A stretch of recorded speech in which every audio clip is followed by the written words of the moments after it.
Like, you don't need to have all these things, but you better have most of them. Family, friends, career, educational goals, plans for, time outside of work, attention to your mental and physical health, etc.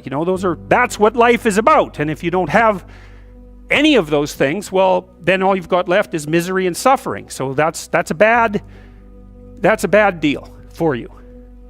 So once you set up that goal structure, let's say, and that's really in many ways that's what you should be doing at university.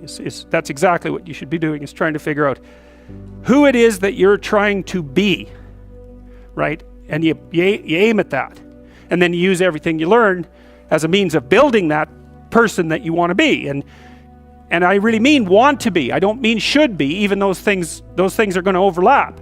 And it's important to distinguish between those, because that's partly, and this is back down to the micro routine analysis. So if I was saying, well, you're going to try to make yourself more industrious. Okay, number one, specify your damn goals, because how are you going to hit something if you don't know what it is? That isn't going to happen. And often people won't specify their goals too, because they don't like to specify conditions for failure. So if you keep yourself all vague and foggy, which is real easy, because that's just a matter of not doing as well, then you don't know when you fail.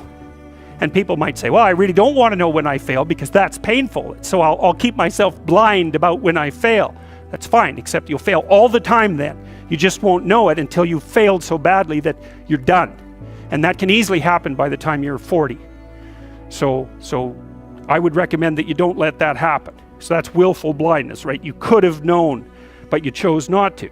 Okay, so once you get your goal structure set up, you think, okay, if I could have this life, looks like that might be worth living, despite the fact that it's going to be, anxiety provoking and threatening, and there's going to be some suffering and loss involved and all of that. Obviously, the goal is to have a vision for your life such that, all things considered, that justifies your effort. Okay, so then what do? Well, then you turn down to the micro routines. It's like, okay, well, this is what I'm aiming for. How does that instantiate itself day to day, week to week, month to month? And that's where something like a schedule can be unbelievably useful. Google Calendar. It's like, make a damn schedule and stick to it. Okay, so what's the rule with a schedule? It's not a bloody prison. That's the first thing that people do wrong. They say, well, I don't like to follow a schedule. Well, it's like, well, what kind of schedule are you setting up? Well, I have to do this, then I have to do this, then I have to do this, and then I just go play video games, because who wants to do all these things that I have to do? It's like, wrong. Set the damn schedule up so that you have the day you want. That's the trick. It's like, okay, I've got tomorrow. If I was going to set it up so it was the best possible day I could have, practically speaking, what would it look like? Well, then you schedule that. And obviously there's a bit of responsibility that's going to go along with that, because if you have any sense, one of the things that you're going to insist upon is that at the end of the day, you're not in worse shape than you were than at the beginning of the day, right? Because that's a stupid day. If you have a bunch of those in a row, you just dig yourself a hole and then you bury yourself in it. It's like, sorry, that's just not a good strategy. It's a bad strategy. So maybe 20% of your day has to be responsibility and obligation, or maybe it's more than that, depending on how far behind you are. But even that, you can ask yourself, okay, well, I've got these responsibilities. I have to schedule the damn things in. What's the right ratio of responsibility to reward? And you can ask yourself that, just like you'd negotiate with someone who is working for you. It's like, okay, you got to work tomorrow. Okay, so I want you to work tomorrow. And you might say, okay, well, what are you going to do for me that makes it likely that I'll work for you? Well, you could ask yourself that, So maybe you do an hour of responsibility and then you play a video game for 15 minutes. I don't know, whatever turns your crank, man. But, you have to negotiate with yourself and not tyrannize yourself. Like you're negotiating with someone that you care for, that you would like to be productive and have a good life. And that's how you make the schedule. It's like, and then you look at the day and you think, well, if I had that day, that'd be good. Great. And you're useless and horrible, so you'll probably only hit it with about 70% accuracy, but that beats the hell out of 0, right? And if you hit it even with 50% accuracy, another rule is, well, aim for 51% the next week, or 50.5% for God's sake, or because you're going to hit that position where things start to loop back positively and spiral you upward. And so that's one way that you can work on your conscientiousness, is plan a life you'd like to have. And you do that partly by referring to social norms. That's more or less rescuing your father from the belly of the whale. But the other way you do that is by having a little conversation with yourself about, as if you don't really know who you are, because you know what you're like. You won't do what you're told. You won't do what you tell yourself to do. You must have noticed that. It's like you're a bad employee and a worse boss, and both of those work, for you. You don't know what you want to do, and then when you tell yourself what to do, you don't do it anyways. You should fire yourself and find someone else to be. But my point is that you have to understand that you're not your own servant, so to speak. You're someone that you have to negotiate with, and you're someone that you want to present the opportunity of having a good life to. And that's hard for people because they don't like themselves very much. So, they're always like cracking the whip and then procrastinating, and cracking the whip and then procrastinating. And it's like, God, it's so boring and such a pathetic way of spending your time. And you know what that's like, because you probably waste like 6 hours a day. And I think we did an economic calculation about that a while back, right? Your time's probably worth $50 an hour, something like that. I mean, you're not getting paid that now, but you're young, and so this is investment time, and what you do now is going to multiply its effects in the future. So let's say it's $50 an hour, which is perfectly reasonable. So if you waste 6 hours a day, and you are, then you're wasting about $2,000 a week, or about $100,000 a year. So go ahead, but that's what it's costing you every hour. And you need to know what your damn time is worth. So let's say it's not $50, it's 30, whatever. Maybe it's 100, it's somewhere in that range.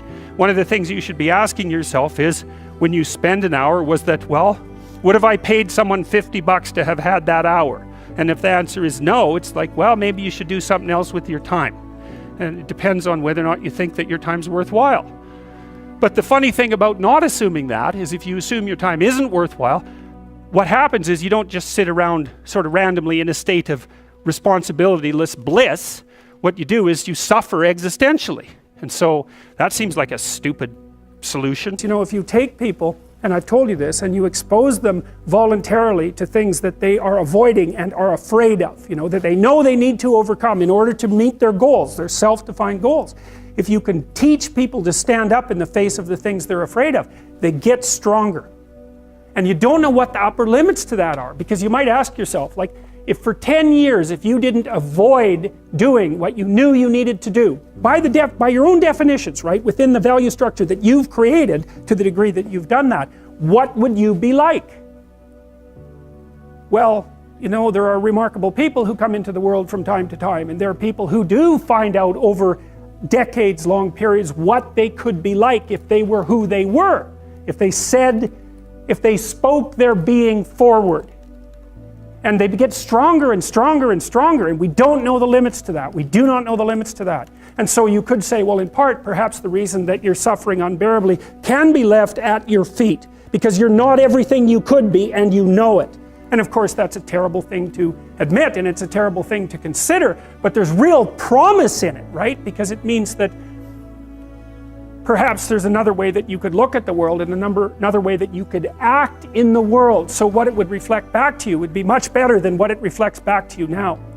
And then the second part of that is, imagine that many people did that, because we've done a lot as human beings. We've done a lot of remarkable things, and I've told you already, I think before, that today, for example, about 250,000 people will be lifted out of abject poverty, and about 300,000 people attached to the electrical power grid. We're lifting people out of poverty collectively at a faster rate that's ever occurred in the history of humankind by a huge margin. And that's been going on unbelievably quickly since the year 2000. The UN had planned to have poverty between 2000 and 2015, and it was accomplished by 2013. So there's inequality developing in many places, and you hear lots of political agitation about that. But overall, the tide is lifting everyone up, and that's a great thing. And we have no idea how fast we could multiply that if people got their act together and really aimed at it. Because, my experience is with people that we're probably running at about 51% of our capacity. You can think about this yourselves. I often ask undergraduates how many hours a day you waste, or how many hours a week you waste. And the classic answer is something like 4 to 6 hours a day. Inefficient studying, watching things on YouTube that not only do you not want to watch, that you don't even care about, that make you feel horrible about watching after you're done. That's probably 4 hours right there. You think, that's 25 hours a week, it's 100 hours a month, that's 2.5 full work weeks, it's half a year of work weeks per year. And if your time is worth $20 an hour, which is a radical underestimate, it's probably more like 50 if you think about it in terms of deferred wages. If you're wasting 20 hours a week, you're wasting $50,000 a year. And you are doing that right now. And it's because you're young, wasting $50,000 a year is a way bigger catastrophe than it would be for me to waste it, because I'm not going to last nearly as long. And so if your life isn't everything it could be, you could ask yourself, well, what would happen if you just stopped wasting the opportunities that are in front of you? You'd be who knows how much more efficient, 10 times more efficient, 20 times more efficient. That's the Pareto distribution. You have no idea how efficient people get. It's off the charts. Well, and if we all got our act together collectively and stopped making things worse, because that's another thing people do all the time, not only do they not do what they should to make things better, they actively attempt to make things worse because they're spiteful or resentful or arrogant or deceitful or homicidal or genocidal or all of those things all bundled together in an absolutely pathological package. If people stopped really, really trying just to make things worse, we have no idea how much better they would get just because of that. So there's this weird dynamic that's part of the existential system of ideas between human vulnerability, social judgment, both of which are major causes of suffering, and the failure of individuals to adopt the responsibility that they know they should adopt. And that's the thing that's interesting too, is that, and like another thing I've often asked my undergraduate classes is, you know, there's this idea that people have a conscience. And you know what the conscience is. It's this feeling or voice you have in your head just before you do something that you know is stupid, telling you that probably you shouldn't do that stupid thing. You don't have to listen to it, strangely enough. But you go ahead and do it anyways, and then, of course, exactly what the conscience told you was going to happen inevitably happens, so that you feel even stupider about it than you would if it happened by accident. Because you know, I knew this was going to happen, I got a warning it was going to happen, and I went and did it anyways. And the funny thing too is that conscience operates within people, and we really don't understand what the hell that is. So you might say, well, what would happen if you abided by your conscience for 5 years or for 10 years? What sort of position might you be in? What sort of family might you have? What sort of relationship might you be able to forge? And you can be bloody sure that a relationship that's forged on the basis of who you actually are is going to be a lot stronger and more welcome than one that's forged on the basis of who you aren't. Now, of course, that means that the person you're with has to deal with the full force of you in all your ability and your catastrophe, and that's a very, very difficult thing to negotiate. But if you do negotiate it, well, at least you have something, you have somewhere solid to stand, and you have somewhere to live, you have a real life. And it's a great basis upon which to bring children into the world, for example, because you can have an actual relationship with them instead of torturing them half to death, which is what happens in a tremendously large minority of cases. Well, it's more than that too, because, and this is what I'll close with, and this is why I wanted to introduce Solzhenitsyn's writings to you. You see, because it isn't merely that your fate depends on whether or not you get your act together and to what degree you decide that you're going to live out your own genuine being. It isn't only your fate, it's the fate of everyone that you're networked with. And so, you know, you think, well, there's 7 billion people in the world. We're going to peak at about 9 billion, by the way, and then it'll decline rapidly. But 7 billion people in the world, and who are you? You're just one little dust mote among that 7 billion, and so it really doesn't matter what you do or don't do, but that's simply not the case. It's the wrong model, because you're at the center of a network. You're a node in a network. Of course, that's even more true now that we have social media. You'll know 1,000 people, at least over the course of your life. And they'll know 1,000 people each, and that puts you one person away from 1 million, and 2 persons away from 1 billion. And so that's how you're connected, and the things you do, they're like dropping a stone in a pond. The ripples move outward, and they affect things in ways that you can't fully comprehend, and it means that the things that you do and that you don't do are far more important than you think. And so if you act that way, of course, the terror of realizing that is that it actually starts to matter what you do. And you might say, well, that's better than living a meaningless existence. It's better for it to matter. But I mean, if you really asked yourself, would you be so sure if you had the choice? I can live with no responsibility whatsoever. The price I pay is that nothing matters.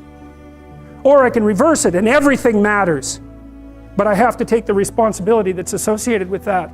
It's not so obvious to me that people would take the meaningful path. Now when you say, well, nihilists suffer dreadfully because there's no meaning in their life and they still suffer. Yeah, but the advantage is they have no responsibility. So that's the payoff, and I actually think that's the motivation. Say, well, I can't help being nihilistic. All my belief systems have collapsed. It's like, yeah, maybe. Maybe you've just allowed them to collapse because it's a hell of a lot easier than acting them out. And the price you pay is some meaningless suffering, but you can always whine about that and people will feel sorry for you, and you have the option of taking the pathway of the martyr, so that's a pretty good deal, all things considered. Especially when the alternative is to bear your burden properly and to live forthrightly in the world. Well, what Solzhenitsyn figured out, and so many people in the 20th century, it's not just him, even though he's the best example, is that if you live a pathological life, you pathologize your society. And if enough people do that, then it's hell. Really. Really. And you can read the Gulag Archipelago if you have the fortitude to do that, and you'll see exactly what hell is like. And then you can decide if that's a place you'd like to visit, or even more importantly, if it's a place you'd like to visit and take all your family and friends. Because that's what happened in the 20th century. How to think about motivation? We'll think about it from the hypothalamic perspective. So we could say one thing that motivation does is set goals. We could say that emotions track progress towards goals. And I'm going to use that schema even though it's not exactly right. So you say, well, motivation determines where you're going to aim. So if you're hungry, you're going to aim at something to eat. And then that will organize your perceptions so that you zero out everything that isn't relevant to that task, which is almost everything.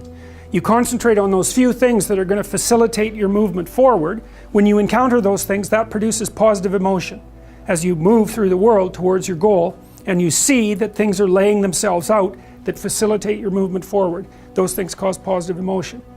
And if you encounter anything that gets in the way, then that produces negative emotion, and it can be like threat, because you're not supposed to encounter something that gets in the way. It can be anger, so that you move it away. It can be frustration, disappointment, grief. Those would, if you had a response that serious to an obstacle, it would probably punish the little motivated frame right out of existence. You know, so you walk downstairs and, I don't know, the contracting company has set a wrecking ball through your kitchen. It's like, that's going to be disappointing. You're not going to keep eating the peanut butter sandwich in the rubble. That little frame is going to get punished out of existence, and some new goal is going to pop up in its stead. And you know, one of the things we're going to try to sort out is how do you decide when you've encountered an obstacle that's so big that you should just quit and go do something else? Because that's not obvious. You know, and you can get into counterproductive persistence pretty easily. So we don't know how people solve that problem. It's a really complicated one. So anyways, we're going to work on that scenario. Your hypothalamus pops up micro goals that are directly relevant to biological survival. That produces a frame of reference. So it's not a goal, it's not a drive, and it's not a collection of behaviors. It's a little personality. And the personality has a viewpoint, it has thoughts that go along with it. It has perceptions, it has action tendencies, all of that. You can see this in addiction, most particularly. So one of the things that you find often with people who are alcoholic is they lie all the time. And that's because when they've built a little alcohol-dependent personality inside of themselves, or a big one, maybe it's 90% of their personality, and one of the things that consists of is all the rationalizations that they've used over the years to justify their addiction to themselves and to other people. And so the addiction has a personality. You know, and so when the person is off, or maybe they're addicted to meth or something like that, where we know the addiction is more, it's more short-term powerful, than I would say, than an alcohol addiction. They'll say anything. And the words are just tools used to get towards the goal. And if they happen to be deceptive, whatever, it doesn't matter. They're just practical tools to get towards the goal.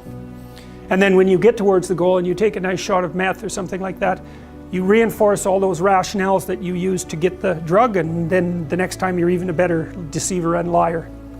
So, okay, so we're going to say motivations, one way of thinking about it is they set goals, but it's not the right way of thinking about it. They produce a whole framework of interpretation. And so we're going to think about that framework of interpretation. And then emotions emerge inside of that. So that's it. So the world is framed, motivation set goals. You could say the world has to be framed. So motivation sets that frame. Goals, emotions, perceptions, and actions. And then actions track progress. So positive emotion says you're moving forward properly towards your goal. And if you encounter something you don't expect, you stop. That's anxiety. It's like, oh, we're not where we thought we were. And so we don't know what to do. So we should stop because we don't know where we are or what we're doing. Stop, frozen. And then the more powerful negative emotions like pain, they might make you get out of there.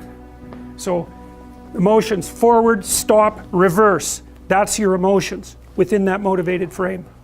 So, and that's another example of how your mind is embedded in your body. Your emotions are like they're offshoots of action tendencies. That's the right way to think about it. Because action is everything, fundamentally. So what are some basic motivations? Most of these are regulated by the hypothalamus, by the way, and that tells you just how important a control system it is. The other thing that's useful to know about the hypothalamus is that it has projections going up from it that are like tree trunks, and inhibitory projections coming down that are like grapevines.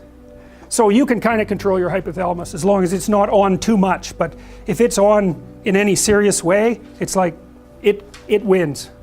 So partly what you do to stop yourself from falling under the dominion of your hypothalamus is to never ever be anywhere where its action is necessary, right? You don't want to go into a biker bar because you might find yourself in a situation where panicked defensive aggression is immediately necessary. You probably don't want that. You don't want the panic, you don't want the terror, you don't want the frenzied fight, you don't want any of that. You don't want to have to run away in absolute panic. So you just don't go there. And a huge part of how we regulate our emotions is just by never going anywhere where we have to experience them. And so that has very little to do with internal inhibitory control and everything to do with staying where you belong. The Myth of Mental Illness by Thomas Szasz, S-Z-A-S-Z. It's a classic. You should read it. If you're interested in psychology, read it. Like, it's a classic.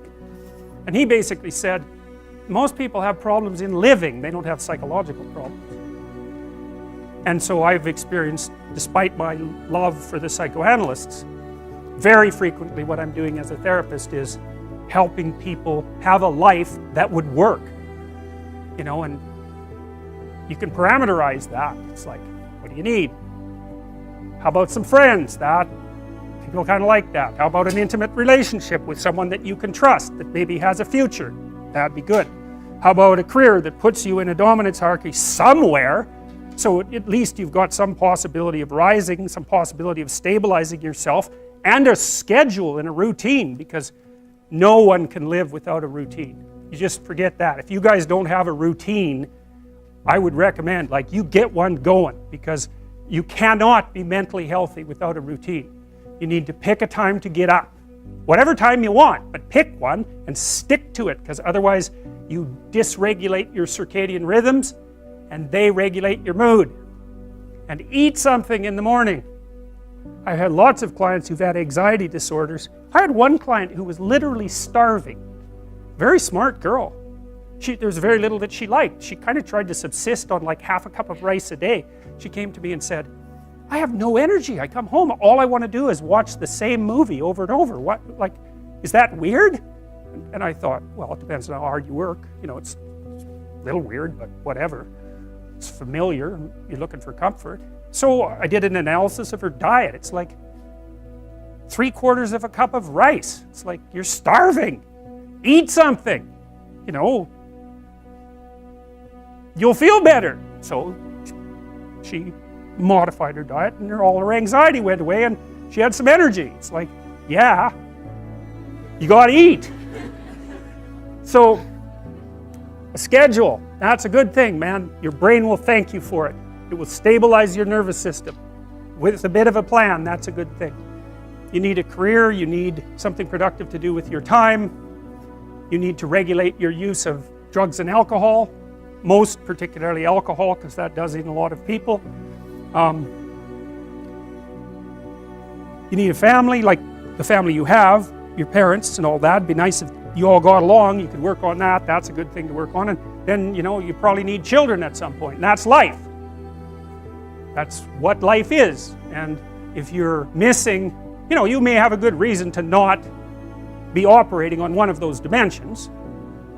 It's not mandatory, but I can tell you that if you're not operating reasonably well on 4, I think I mentioned 6, if you're not operating reasonably well on at least 3 of them, there's no way you're going to be psychologically thriving. And that's more pragmatic in some sense than psychological, right? Human beings have a nature, there's things we need. And if we have them, well, that's good. And if we don't have them, well, then we feel the lack. And so behaviorists, behavioral psychologists concentrate a lot more on that sort of thing. You know, it's practical. It's like strategizing. Make a career plan. Figure out how to negotiate, because that's bloody important. Figure out how to say what you need. Figure out how to tell the truth to people.